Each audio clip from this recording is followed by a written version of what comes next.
আল্লাহ রাব্বুল আলামিন কোরআনের ভিতরে মানুষকে একটি গুরুত্বপূর্ণ আদেশ দিয়েছেন। আল্লাহ রাব্বুল আলামিন কোরআনের ভিতরে মানুষকে একটি গুরুত্বপূর্ণ আদেশ দিয়েছেন, হুকুম দিয়েছেন।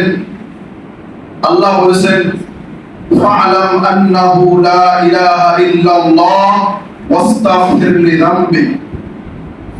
আল্লাহ বলেছেন, ফা'লাম, তোমরা জেনে নাও, তোমরা জানো, আন্নাহু লা ইলাহা ইল্লাল্লাহ, যে তিনি একমাত্র প্রকৃত ইলাহ, প্রকৃত মাবুদ। মানে এই আয়াতের ভিতরে আল্লাহ রাব্বুল আলামিন আমাদেরকে আল্লাহ সম্পর্কে জানার আদেশ দিয়েছেন। তেমনি ভাবে পৃথিবীর ভিতরে কোরআনের পরে সর্বশ্রেষ্ঠ কিতাব সহিহুল বুখারী।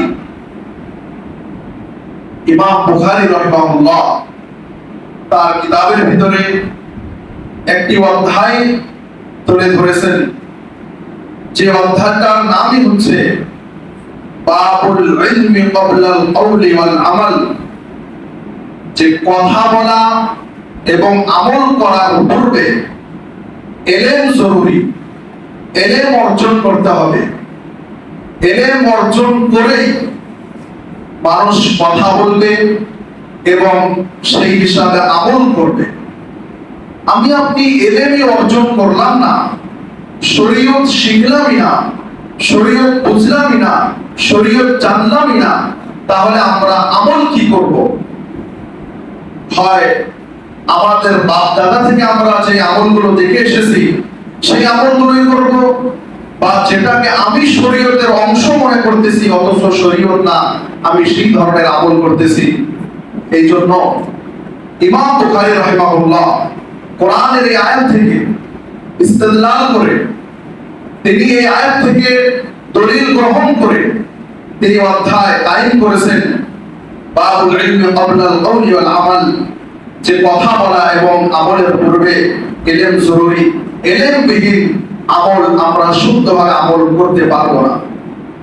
কারণ আপনি যখন ইলম অর্জন করবেন, শরীয়তের জ্ঞান অর্জন করবেন, শরীয়তটা শিখবেন, তখন আপনার সামনে সেই কোরআনের সেই সূরা মুলকের সেই প্রাথমিক আয়াত, যে আয়াতের ভিতরে আল্লাহ রাব্বুল আলামিন বলেছেন, আল্লাযী খালাকাল মাউতা ওয়াল হায়াতা লিয়াবলুয়াকুম আইয়ুকুম আহসানু আমালা, যে তোমাদের মধ্যে কে উত্তম আমল করে। উত্তম আমল কাকে বলে? উত্তম আমল তাকে বলে, উত্তম আমল কাকে বলে এর ব্যাখ্যা আল্লাহ রাসূল করে দিয়েছেন। এর ব্যাখ্যা আমার আপনার করার প্রয়োজন নেই, এর ব্যাখ্যা আল্লাহ রাসূল সাল্লাল্লাহু আলাইহি সাল্লাম আমাদের জন্য করে দিয়েছেন। উত্তম আমলের জন্য শর্ত রয়েছে, আমলটার ভিতরে ইখলাস থাকতে হবে, আমলটা আল্লাহর রাসূলের পদ্ধতি অনুযায়ী হতে হবে। মানে আমরা সহজ ভাষায় বুঝতে পারি, মানে সেই আমলটা যেভাবে এক আল্লাহর জন্য করতে হবে, তেমনি ভাবে এক আল্লাহর নবীর দেখানো পদ্ধতি, বলা পদ্ধতি অনুযায়ী হতে হবে, তাহলে সেই আমলটা আল্লাহর দরবারে কবুল হবে। আজকে আমাদের মুসলিম সমাজগুলো, আজকে সারা পৃথিবীর ভিতরে বিভিন্ন ধরনের মতবাদ পৃথিবীটা ভর্তি হয়ে গিয়েছে। বিভিন্ন ধরনের আকীদা, বিভিন্ন ধরনের বিশ্বাস মানুষ পোষণ করতেছে, বিভিন্ন ধরনের ধ্যান ধারণা, বিভিন্ন ধরনের মতভেদ, মতবাদ, বিভিন্ন ধরনের বস্তু মানুষ তাদের অন্তর ভিতরে লালন পালন করতেছে। কিন্তু মানুষ যখন প্রকৃত ইলম, কোরআন এবং হাদিসের শুদ্ধ জ্ঞান যখন অর্জন করবে, তখন মানুষের ভিতরে আর এই ধরনের ফিতনা অত সহজে গ্রাস করতে পারবে না। কারণ আমরা এই কথাটা সবাই জানি যে আরব জাতি পৃথিবীর মধ্যে সবচেয়ে নিকৃষ্ট জাতি ছিল, কিন্তু আল্লাহর রাসূল এমন শিক্ষা তাদেরকে দিলেন যে শিক্ষা পাওয়ার পরে তারা পৃথিবীর মধ্যে সোনার মানুষে পরিণত হলো। তাহলে কোন সেই শিক্ষা যে শিক্ষার ব্যাপারে ইমাম মালিক রাহিমাহুল্লাহর কথা আমি প্রায় সময় বলে থাকি যে এই উম্মতের শেষের মানুষের রোগের চিকিৎসা সেই ওষুধের মধ্যে রয়েছে, সেই বস্তুটির মধ্যে রয়েছে যে বস্তু দিয়ে, যে ওষুধ দিয়ে উম্মতের প্রাথমিক মানুষদের চিকিৎসা করা হয়েছিল। সম্মানিত উপস্থিতি, সেই সময় সারা পৃথিবীর মানুষকে দেখে সারা পৃথিবীর মানুষ আরব জাতিকে একটি জঘন্য, একটি নগণ্য জাতি মনে করত, যে এরা কিছুই বোঝে না। আর আসলে তারা ছিল যেমন, উদাহরণস্বরূপ একজন মানুষ ঘোড়ার পিঠে উঠে এই দিক থেকে আসতেছে, আর একজন মানুষ এই দিক থেকে আসতেছে। এখন রাস্তা অনেক সরু, এই সরু রাস্তা দিয়ে একজন মানুষই অতিক্রম করতে পারবে, কিন্তু দেখা যায় কে আগে যাবে এই নিয়ে লড়াই শুরু হতো। এবং এই লড়াই তাদের বংশকে বংশ চলে থাকতো, এবং বংশের মুরব্বীরা, বংশের যারা বড় বড় মানুষ থাকতেন, তারা যখন মারা যেত তখন তাদের সন্তানদেরকে, তাদের ওয়ারিসদেরকে তারা এটি ওসিয়ত করে যেত যে আমাদের লড়াই, আমাদের যুদ্ধ অমুক গোত্রের সঙ্গে, অমুকের সঙ্গে, আমরা তো দুনিয়া থেকে চলে যাইতেছি, আমাদের পরে তোমরা এই লড়াইটা জারি রাখবে। তো এমন ছিল আরব জাতির অবস্থা। তারপর আমরা আল্লাহ রসুলের জীবদ্দশায়, আল্লাহ রসুলের প্রাথমিক বয়সে আমরা একটি গুরুত্বপূর্ণ ঘটনা দেখতে পাই। অনেকগুলো গুরুত্বপূর্ণ ঘটনা রয়েছে, তার মধ্যে একটি হচ্ছে এই যে ওই সময় যখন প্লাবন এসে কাবা যখন ধ্বংস হয়ে যায়, তারপর কুরাইশের লোকেরা যখন তাদের ধন সম্পদ দিয়ে কাবা আবার নতুন করে নির্মাণ করলেন, নির্মাণ করার পরে তারপর যে বড় ইস্যুটি দাঁড়ায় তাদের সামনে, যে এই হাজের আসওয়াদ, এই কালা পাথরটা তার নিজস্ব স্থানে কে রাখবে। সমস্ত গোত্রের লিডাররা, সমস্ত গোত্রের মানুষ তারা ভাবতো যে এই হাজর আসওয়াদ, এই কালা পাথরটা আমাদের গোত্রের লিডার রাখবে, আমাদের নাম হবে। তাদের মাঝে একটি তুমুল তর্ক শুরু হয়ে যায়, কে রাখবে। তখন একজনে ফয়সালা করে দিলেন যে কালকে কাবার মধ্যে যে সর্বপ্রথম প্রবেশ করবে তিনি আর ফয়সালা করবে। তো আল্লাহর কি কাম, তার পরের দিন সর্বপ্রথম আমাদের নবী মুহাম্মদ রাসূলুল্লাহ সাল্লাল্লাহু আলাইহি সাল্লাম কাবার মধ্যে প্রবেশ করেন। কাবার ভিতরে প্রবেশ করার পরে আপনি দেখেন আল্লাহ রাসূল সাল্লাল্লাহু আলাইহি ওয়াসাল্লাম কত বুদ্ধিমত্তার সাথে সেই কাজটি করলেন, যেখানে একটি বড় লড়াই, একটি সম্ভাবনা দেখা দিচ্ছিল। সেই সময় আল্লাহর রাসূল একটি চাদর আনতে বললেন। চাদর আনার পরে আল্লাহর রাসূল বললেন, আল্লাহর রাসূল সেই চাদরের মধ্যে পাথরটি রাখলেন। রাখার পরে সমস্ত গোত্রের সরদারদেরকে আল্লাহর রাসূল বললেন, সবাই এই চাদরের কোণা ধরো। কোণা ধরার পরে সেই বস্তুটা, সেই পাথরটা তার নিজস্ব যখন স্থানে নিয়ে যাওয়া হলো, তখন সেই পাথরটা আল্লাহর রাসূল তার নিজের হাত দিয়ে সেখানে রেখে দিলেন। এইভাবে এই দৃশ্য দেখে সেই সময় কাবার চতুর্দিকের মানুষ লম্বা গর্জনে তারা বলতে থাকে, উচ্চ স্বরে বলতে থাকে, সাদিকুল আমিন, যে আল্লাহর রাসূল এসেছে, তিনি সত্যবাদী, তিনি আমিন, তিনি আমানতদার। সম্মানিত উপস্থিতি, কিন্তু সমস্যা হচ্ছে এই যে আল্লামা ইকবাল তার কবিতার ভিতরে তিনি মুসলমানদের কথা দুঃখ করে বলেছেন, গওয়াদি हमने जो इस्लाम से मिरास पाई थी, गवादी हमने जो इस्लाम से मिरास पाई थी, औजे सुरैया ने हमको दे मारा।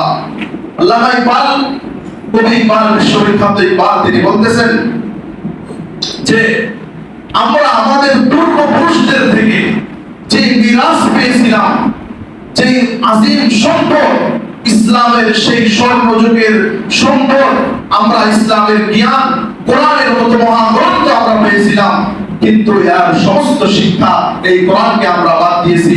তারপরে আমাদেরকে আজকে পৃথিবী এমন ভাবে পাগারে ফেলে দিয়েছে যে আমরা সেই পাগারের ভিতরে হাবুডাবু করতেছি, আর আমরা সেখান থেকে উঠতে পারতেছি না। সম্মানিত উপস্থিতি, এই জন্য কোরআন কিয়ামতের দিন শিকায়ত করবে। কোরআন শিকায়ত করে, নালিশ করে আল্লাহর কাছে। কি নালিশ করে? কোরআন মানুষের ব্যাপারে বলে যে এই মানুষ আমাকে ছেড়ে দিয়েছে, মানুষ আমাকে ছেড়ে দিয়েছে, মাহজুরা, মানুষ আমার সাথে সম্পর্ক ছিন্ন করে নিয়েছে। কোরআন সম্পর্কে আমাদের ধারণা কি? যে কোরআনকে আমরা সবাই ভালোবাসি, কোরআনকে আমরা সবাই মহব্বত করি, ভালো কথা। কিন্তু কোরআন সম্পর্কে বিশেষ করে আমাদের এই ভারত উপমহাদেশের ভিতরে কোরআন সম্পর্কে যে বস্তুটা আমরা আগে থেকে দেখে আসতেছি, যে কোরআন আমরা বাড়ি থেকে, প্রত্যেকটি বাড়িতে কোরআন আছে, প্রত্যেকটি বাড়িতে আপনি কোরআন দেখবেন যে কোরআনকে সুন্দর একটি কাপড় দিয়ে মলাট করে পেঁচিয়ে আদর বাসনা দিয়ে আমরা উপরে রেখে দিয়েছি, সম্মান করে রেখে দিয়েছি। কিন্তু সম্মানিত উপস্থিতি, আসলে কোরআন এই সম্মান চায় না যে আমাকে তোমরা কাপড় দিয়ে পেঁচিয়ে রেখে দাও। কোরআন এই সম্মান চায় না, বরং কোরআনের দাবি, কোরআন চায় যে আমাকে পড়াও এবং শুধু আমাকে সুন্দর করে পড়ার মধ্যেই যেন সীমাবদ্ধতা মুসলমানরা না রাখে, বরং আমাকে পড়ে, আমাকে বুঝে, আমার উপর যেন আমল করে, আমার হুকুম আহকাম গুলো সমাজের মধ্যে যেন ইমপ্লিমেন্ট করে, বাস্তবায়ন করে। তাহলে একটি সমাজ, একটি জঘন্য সমাজ কিভাবে সোনার সমাজের মধ্যে পরিণত হয়ে যাবে।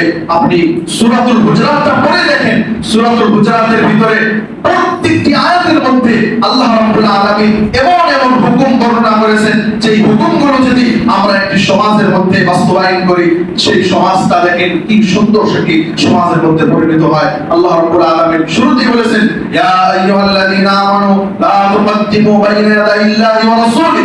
এইভাবে শুরু করে আল্লাহ রাব্বুল আলামিন প্রত্যেকটি আয়াতের মধ্যে একটি হুকুম বর্ণনা করেছেন।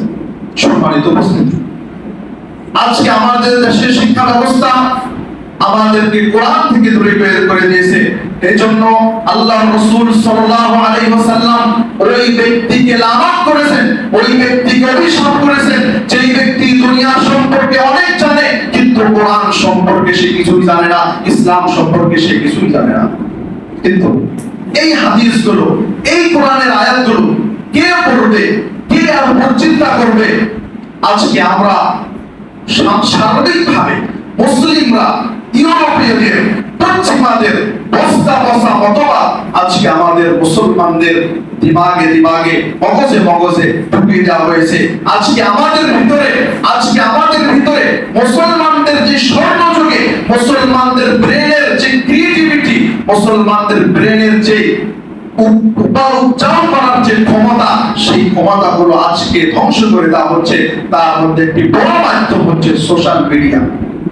এজন্য আল্লামা ইকবাল, কবি ইকবাল, তিনি মুসলমানদের কথা, মুসলমানদের মন মানসিকতা, মুসলমানদের ভিতরের হিম্মত সম্পর্কে কবি ইকবাল বলেছেন, তু শাহী হে তেরা পরওয়াজ হে কাম তেরা, তু শাহী হে পরওয়াজ হে কাম তেরা, তসরে সুলতানি মে তেরা মাকাম নেহি। এভাবে ইকবালের লম্বা কবিতা রয়েছে। ইকবাল, আল্লামা ইকবাল মুসলমানদের উদাহরণ দিয়েছে শাহীন পাখি দিয়ে মুসলমানদের উদাহরণ দিয়েছে, ঈগল পাখি দিয়ে মুসলমানদের উদাহরণ দিয়েছে। যে একটি ঈগল, উদাহরণস্বরূপ একটি ঈগলের মুখ দেখবেন আর একটি হাঁসের মুখ দেখবেন, কোনোদিন সমান হতে পারে না। একটি হাঁসের মুখ আপনি দেখবেন, একটি হাঁসের মুখ দেখে আপনাকে মনে হবে যে এ মনে হয় শুধু খাওয়ার জন্যই জন্মগ্রহণ করেছে। আর একটি ঈগলের মুখ যখন দেখবেন, তখন আপনি ঈগলের মুখ দেখে তখন আপনাকে মনে হবে যে একটি ভিশনারি পাখি, লম্বা সম্প্রদায়কে লম্বা চিন্তা করে। আর আমরা এটাও জানি ঈগল সম্পর্কে একটি গুরুত্বপূর্ণ ফ্যাক্ট হচ্ছে এই, যে আসমানের মধ্যে যখন দাবার আসে, যখন বৃষ্টি চলে আসে, যখন তুফান চলে আসে, তখন অন্য পাখি যারা আসমানের মধ্যে ওড়ে, তখন অন্য পাখিরা সবাই তাদের ডানা গুটিয়ে তাদের বাসার দিকে ফিরতে থাকে। কিন্তু ঈগল পাখি এমন একটি পাখি, যে পাখিটা তুফান যত জোরে আসে, তুফান যত স্পিডের সাথে আসে, ঈগল পাখি তখন তার শক্তি আরো বড় করে দিয়ে, তার সব শক্তি বাহির করে দিয়ে সেই তুফানকে কাটিয়ে অনেক দূর পর্যন্ত চলে যায়। আপনি দেখবেন একটি ঈগল অনেক দূর পর্যন্ত যায়। তেমনি ভাবে ইকবাল মুসলমানদের উদাহরণ দিয়েছে মুসলমান ঈগলের সাথে, যে মুসলমানের চিন্তা ধারণা, মুসলমানের মন মানসিকতা, মুসলমানের মাইন্ডসেট কোনোদিন সংকীর্ণ হতে পারে না। সবসময় মুসলমান বড় অন্তরের অধিকারী হবে, গভীর চিন্তার অধিকারী হবে এবং খুব বড় চিন্তার অধিকারী, বড় অন্তরের অধিকারী হবে। এই সমস্ত বস্তু আমাদের কোরআন শিক্ষা দেয়, কিন্তু শেখার তো মানুষ নাই। কি শিখবে, কে বলবে?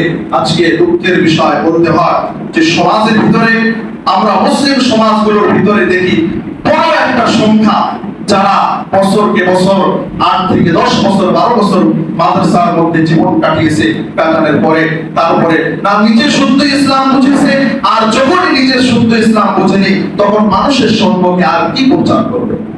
আমরা বিশেষ করে এই রবিউল আউয়ালের মাসে আল্লাহ রাসূলের জন্মদিন নিয়ে সোশ্যাল মিডিয়ার মাধ্যম দিয়ে দেশের বিভিন্ন কোণার ভিতরে, বিভিন্ন কোণা থেকে সোশ্যাল মিডিয়ার মাধ্যম দিয়ে আমরা অবগত হয়েছি যে কিভাবে খুব জোরসোর ভাবে এই আল্লাহ রাসূলের জন্মদিনকে পালন করা হয়েছে। আর কে পালন করতেছে? এর লিড কি করতেছে? এর লিড কি সাধারণ মানুষ করতেছে? না, এর লিড সাধারণ মানুষ করতেছে না। এর লিড সেই নামধারী বেদ পূজা আলেম, মানুষের বাড়িতে দাওয়াত খাওয়া আলেমরাই করতেছে। সম্মানিত উপস্থিতি, এর আগেও আমি বলেছি সমাজের ভিতরে ভালো এবং মন্দ দুই ধরনের কাজ আলেম দিয়ে শুরু হয়। আমি আর আগে উদাহরণ দিয়ে বলেছি, সমাজের ভিতরে আরব দেশের ভিতরে মূর্তি পূজা যে নিয়ে এসেছিল আমর বিন রুহাই, তিনি কোনো সাধারণ মানুষ ছিল না, তিনি একটি গোত্রের বড় লিডার ছিল। তেমনি ভাবে তারা বলতেছে যে আমরা আল্লাহ রাসূলের সঙ্গে ভালোবাসা দেখানোর নামে আমরা এই রাস্তায় বাহির হয়েছি। খুব সাধারণ ভাবে আমরা এই রাস্তায় বাহির হয়েছি। সম্মানিত উপস্থিতি, আল্লাহর রাসূল কি ভালোবাসা চেয়েছে এটাই যদি আমি না জানি তাহলে আমি কি ভালোবাসা দেখালাম। তারপরে তারা আরো বলতেছে সোশ্যাল মিডিয়ার মাধ্যম দিয়ে আমরা যতটুকু অবগত হয়েছি যে সম্মানিত উপস্থিতি, মুসলমানদের উদাহরণ কখনো যেন এমন না হয় যে একজন, আমরা আমাদের ভাষায় উদাহরণ দিয়ে বলি যে তোমার কান চিলে নিয়ে গেল, আর আমরা নিজের কানের দিকে না দেখে আমরা চিলের দিকে দৌড় দেই। আজকে আমাদের উদাহরণ এমন হয়ে গিয়েছে। সম্মানিত উপস্থিতি, যেটা হক সেটা হক, সেটা কোনোদিন বাতিল হতে পারে না, আর যেটা বাতিল সেটা বাতিল, সেটা কোনোদিন হক হতে পারে না। হক এবং বাতিল কোনোদিন মিক্স হতে পারে না। আজকে ওই ধরনের মানুষরা তাদের চেহারার মধ্যে দাড়ি টুপি নিয়ে শরম থাকা দরকার, লজ্জা থাকা দরকার যে তারা সরকারের সাথে তাল মিলিয়ে তাদের যে কথাগুলো, তাদের যে দাবি, সেই দাবিগুলোর মধ্যে তারা এই দাবিটাও করতেছে যে আমরা বাল্য বিবাহর ব্যাপারে, আমরা বাল্য বিবাহর বিরুদ্ধে কথা বলতেছি। সম্মানিত উপস্থিতি, আমি এই কথাটি কি জন্য বললাম যে শুধু আমাদের উদাহরণ যেন চিলে কান নিয়ে গেল এই যেন না হয়। ইসলাম সব সময় চায় বাল্য বিবাহ বন্ধ নয়, বাল্য প্রেম বন্ধ করতে হবে। আপনি সোশ্যাল মিডিয়া সম্পর্কে আপনারা কতটুকু ঘাটাঘাটি করেন আমি জানি না। আজকে আমাদের সন্তানরা যারা স্কুল কলেজে পড়তেছে, চাহে আমার সন্তান হোক, আমার বোন হোক, আপনার বোন হোক, আমার বেটি হোক, আপনার বেটি হোক, 100-র মধ্যে অধিকাংশ মেয়ে বা ছেলে তারা প্রেমের মতো হারাম রিলেশনশিপের মধ্যে জড়িত। কিন্তু আমরা চোখ বন্ধ করে সেই উট পাখির মতো আমরা আমাদের চোখকে বালুর তলে ঢুকিয়ে যে আমরা ভাবতেছি যে দুনিয়া আমাদেরকে দেখতেছে না। সম্মানিত উপস্থিতি, আপনি নিজে গুনাহ করেছেন, আপনার গুনার জন্য আপনি আল্লাহর কাছে কান্নাকাটি করবেন, আল্লাহ আপনাকে ক্ষমা করে দেবে। আপনি আল্লাহর কাছে মাফ চাইবেন, আল্লাহ আপনাকে মাফ করে দেবে। কিন্তু যখন সামাজিকভাবে একটি গুনাহ সমস্ত মানুষ সার্বিকভাবে করতে থাকে, তখন আল্লাহ রাব্বুল আলামিন সেই সামাজিকভাবেই তাদেরকে শাস্তি দেয়। আজকে আমাদের প্রায় কাম শুধুমাত্র আমরা কিভাবে আল্লাহর লানত কামাই করতেছি এই বিষয়গুলো দেখার প্রয়োজন রয়েছে। সম্মানিত উপস্থিতি, আমাদের বিষয় যেহেতু ওটা না, আমরা কোনোদিন এই বিষয়ে মুস্তাকিল আমরা আলোচনা করব। আমরা বলছি ইসলামিক জ্ঞান যদি না থাকে তাহলে আপনি দুনিয়ায় কিছুই শিখলেন না। সম্মানিত উপস্থিতি, সেই দিন যেন আমার আপনার অবস্থা যেন না হয় লাউ কুন্না না'কিলু আও নাসমা'ু লাকুন্না। এভাবে কোরআনের ভিতরে আল্লাহ বলেছেন। এই আয়াতের অর্থটা হচ্ছে এই যে কিয়ামতের দিন জাহান্নামীরা আফসোস করে বলবেন, হায় আফসোস, দুনিয়ার ভিতরে যদি আমরা শুনতাম, আমরা দেখতাম, মানতাম, তাহলে আজকে আমরা জাহান্নামী হতাম না। মানে এই আয়াত আমাদেরকে কি শেখায়? এই আয়াত আমাদেরকে শেখায় যে দুনিয়ার ভিতরে আমরা যদি শুদ্ধ জ্ঞান অর্জন করে ইসলামের উপর যদি আমল করতাম তাহলে আজকে আমাদের জাহান্নামে যেতে হতো না। সম্মানিত উপস্থিতি, সমস্ত বস্তুর সলিউশন আল্লাহ রাব্বুল আলামিন আমাদেরকে দিয়ে দিয়েছেন, কিন্তু যেখান থেকে সলিউশন নেওয়ার প্রয়োজন সেই বস্তুটা যখন সেই সলিউশন নেওয়ার পাওয়ার হাউসকে যখন আমরা বাদ দিয়ে দিয়েছি, আমরা অন্য জায়গায় থেকে দুনিয়ার সমস্ত সলিউশন নেওয়া আরম্ভ করে দিয়েছি, তখনই আমাদের প্রবলেম আর শেষ হওয়ার নাম নেই। এই জন্য হুযায়ফা ইবনে ইয়ামান রাদিয়াল্লাহু তাআলা তিনি বলেছেন যে সমস্ত সাহাবায়ে কেরামগণ তারা আল্লাহর রাসূলকে সওয়াবের কাজ সম্পর্কে জিজ্ঞাসা করত, ভালো কাজ সম্পর্কে জিজ্ঞাসা করত, নেকির কাজ সম্পর্কে জিজ্ঞাসা করত। ওয়া কুনতু আসআলুহু আনিশ শার, আর আমি আল্লাহর রাসূলকে গুনাহ সম্পর্কে জিজ্ঞাসা করতাম, মাখাফাতা আইয়ুদরিকানি, এই ভয়ের কারণে যাতে করে সেই গুনাহর মধ্যে আমি পড়ে না যাই। সম্মানিত উপস্থিতি, এই জন্য ওমর রাদিয়াল্লাহু তাআলা বলেছেন যে তুমি বসে বসে শুধুমাত্র তোমার নেকি গুনবে না, বরং তুমি গুনবে তুমি কি কি গুনাহ করতেছো, তুমি তোমার গুনাহ গুনবে। যখন তুমি তোমার গুনাহ গণনা করবে তখন তুমি দেখতে পাবে, তখন তুমি টের পাবে যে তুমি কত পানির মাছ, তোমার ঈমানি লেভেল কি। এজন্য সম্মানিত উপস্থিতি, আল্লাহ রাব্বুল আলামিনের অশেষ মেহেরবানি, আল্লাহ রাব্বুল আলামিন আমাদেরকে এমন একটি পরিবেশে একটি আল্লাহর ঘর নির্মাণ করার তৌফিক দিয়েছেন। আল্লাহ রাব্বুল আলামিন বলেছেন, ইন্নামা ইয়ামুরু মাসাজিদাল্লাহি মান আমানা বিল্লাহি ওয়াল ইয়াউমিল আখির ওয়া লাম ইয়াখশা ইল্লাল্লাহ। এই আয়াতের ভিতরে সবথেকে মেইন পয়েন্ট যেটি, যারা আল্লাহর ঘর নির্মাণ করে, যারা আল্লাহর ঘর আবাদ করে, তাদের একটি মহান গুণ আল্লাহ রাব্বুল আলামিন বলেছেন, ওয়ালাম ইয়াখশা ইল্লাল্লাহ, তারা আল্লাহ ব্যতীত অন্য কাউকে থেকে ভয় পায় না। এজন্য সম্মানিত উপস্থিতি, যদি আপনি শুদ্ধ ইসলামের উপর চলতে চাই, অবশ্যই আমাদের উপর বাধা আসবে, কিন্তু বাধা আসার অর্থ এই নয় সেই বাধা সামাজিক ভাবে হোক, ব্যক্তিগত ভাবে হোক, যখনই বাধা আসবে তখনই বাধা আসার পরে আমাদের ঈমানের লেভেল যেন আরো মজবুত হয়ে যায়, এটি আমাদেরকে সর্বাবস্থায় স্মরণ রাখতে হবে। এবং যখনই বাধা আসবে তখনই আমাদেরকে ভাবতে হবে, নিশ্চয় আমি হকের উপর রয়েছি, হকের উপর থাকার কারণে আমার উপর বাধা আসতেছে। এবং আল্লাহ রাব্বুল আলামিনের কাছে মিনতি করে দোয়া করতে হয়, আল্লাহ আমাকে যে কোরআন এবং সহিহ হাদিসের সত্য তুমি রাস্তা দেখিয়েছো, ইসলামের নূরের রাস্তা, আলোর রাস্তা তুমি দেখিয়েছো, এই আলোর রাস্তা থেকে তুমি আমাকে মরার আগ পর্যন্ত সরিয়ে নিও না, এই রাস্তায় চলে যেন আমরা জান্নাতে যেতে পারি। সম্মানিত উপস্থিতি, আমাদের সময় যেহেতু শেষ হয়ে গেল, আমরা আরো অনেক কথা থেকে যায়, কিন্তু আমরা সময়ের স্বাদ পাই না, সময় অতি খুব দ্রুত ভাবে এগিয়ে যায়। আমরা আল্লাহ রাব্বুল আলামিনের নিকটে দোয়া করি, আল্লাহ রাব্বুল আলামিন যেন আমাদের সমস্ত আমলগুলো শুদ্ধ করে দেয়, আমিন। হে আল্লাহ, আমাদের অন্তরগুলো তুমি পরিশুদ্ধ করে দাও, আমিন। হে আল্লাহ, আমাদেরকে প্রকৃত ইসলামী জ্ঞান অর্জন করার তৌফিক দান করো, আমিন। হে আল্লাহ, আমাদের জন্য সমস্ত ধরনের ফিতনা, সমস্ত ধরনের বালা মুসিবত থেকে আমাদেরকে তুমি দূর করে দাও, আমিন। হে আল্লাহ, আমাদের জন্য সমস্ত নেকির রাস্তাগুলো তুমি সহজ করে দাও, আমিন। হে আল্লাহ, আমাদের জন্য নেকির কাজগুলো সহজ করে দাও, আমিন।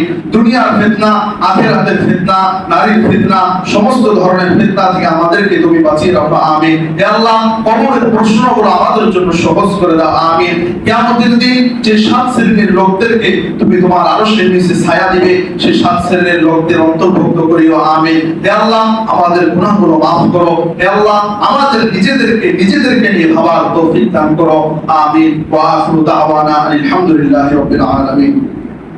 الحمد لله وحده والصلاة والسلام على من لا نبي بعده، أما بعد. اللهم صل على محمد وعلى آل محمد كما صليت على إبراهيم وعلى آل إبراهيم إنك حميد مجيد. اللهم بارك على محمد وعلى آل محمد كما باركت على إبراهيم وعلى آل إبراهيم إنك حميد مجيد. سبحان ربك رب العزة عما يصفون وسلام على المرسلين والحمد لله رب العالمين.